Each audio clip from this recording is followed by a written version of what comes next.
Tshisekedi yarakaye. M23 niyo yafata Goma yose sinzigera nganira n'u Rwanda. Yagereranyije n'igihugu cy'u Rwanda nk'aho ari udukoko.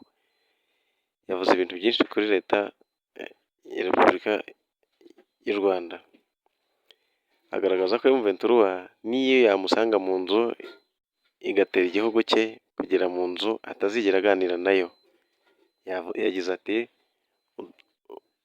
mbagereranya nk'udukoko, ngo niyo yantera ikagera mu nzu ntabwo nzigera nicarana n'uturiya dukoko. Biragaragara ko rwose muri Congo ibintu bimeze nabi. Yakomeje agira ati intambara nashojweho nzayirwana kugeza nyitsinze. Mu bigaragara intambara imaze imyaka isaga 3 yarushijeho kongera ubukana nyuma y'uko leta ya Congo yanze kwemera ibiganiro na M23. Ishinja igihugu cy'u Rwanda ko aricyo gitera inkunga M23. Igihugu cy'u Rwanda nacyo kigashinja leta ya Congo ko gifatanya iki gihugu cya Congo gifatanya n'umutwe wasize uhekuye igihugu cy'u Rwanda ukoze jenoside mu Rwanda. Aho leta y'u Rwanda ivuga ko mu gihe gicumbikiye umutwe w'iterabwoba FDLR nta mahoro iki gihugu kizagira. Ariko leta y'u Rwanda ihakana yivuye inyuma ko itajya ifatanya na M23. Congo yahindaguye ubutegetsi, yahindaguye abayobozi batandukanye, aho yashyizeho uhagarariye igisirikare Masunzu Pacifique. Pacifique yitezweho kuba ari we muntu ugiye kurangiza M23, aho yakuyeho umusirikare wari uriho akaba Chiko yamukuyeho asimburwa na Masunzu Pacifique.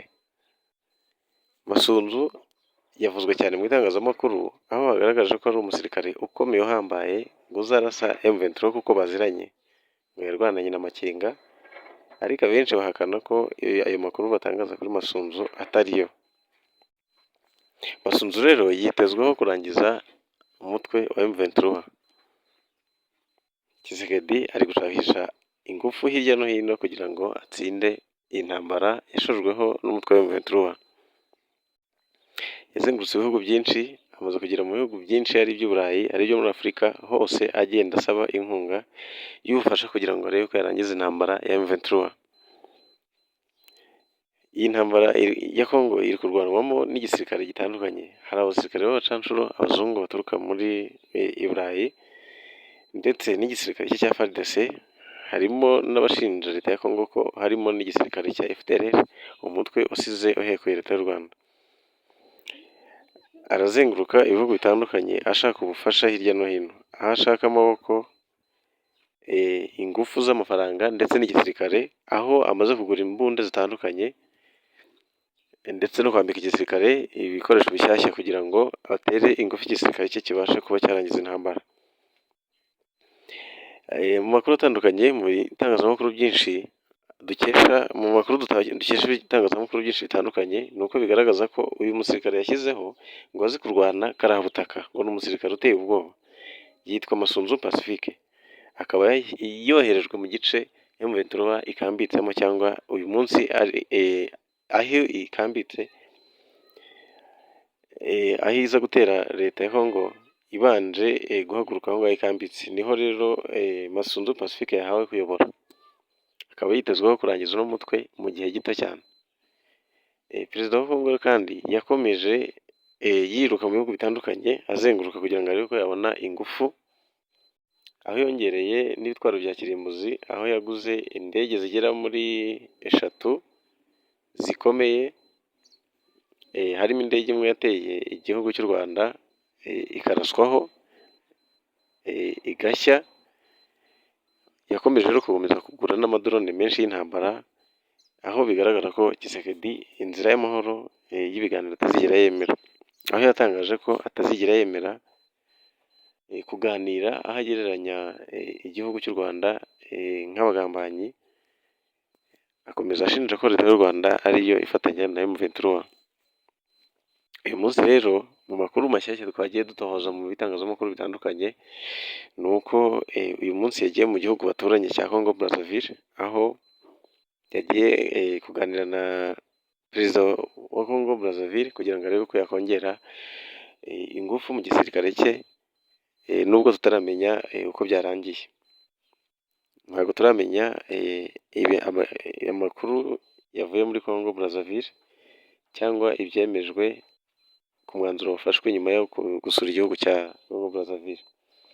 Iyi ntambara rero yongeye ubukana, aho hari hateganyijwe ko perezida w'u Rwanda, perezida Paul Kagame na Tshisekedi wa Congo bahurira mu gihugu cya Angola, aho João Lourenço yagombaga kuba yabahuza bakaganira, hakavamo imyanzuro mizima, hagasinywa n'amasezerano.